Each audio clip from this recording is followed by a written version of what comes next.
When the facelift Nissan Navara and the radical-looking new Pro4X variant made their debut last year, many weren't impressed with the new top-spec trim.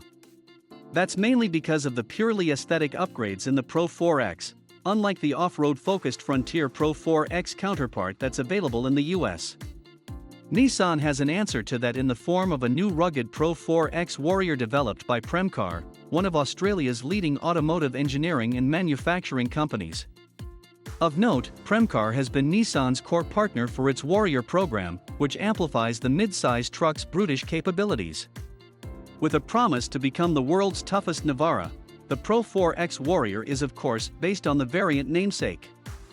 However, details are scarce at this point since the new model is currently in its final testing phase.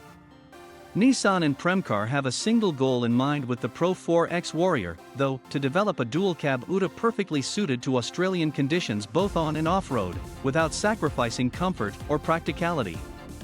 Based on the images provided in the press release, the Navara Pro4X Warrior will be getting a redesigned bumper and upgraded protection underneath.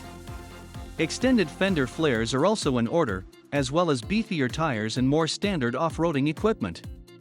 By the looks of it, the Navara Pro4X Warrior is bound to become a Ford Ranger Raptor fighter, but of course, we have yet to see the details, so we're reserving our judgment. At this point though, the Navara Pro4X Warrior seems to be an exclusive model for the Australian market. There isn't a guarantee that it will be available in countries where the Navara is available. However, history points that global availability is possible given that its predecessor, the N-TREK Warrior, was also sold in countries outside the land down under. But one thing's for sure, the Navara Pro4X Warrior won't be available in Europe.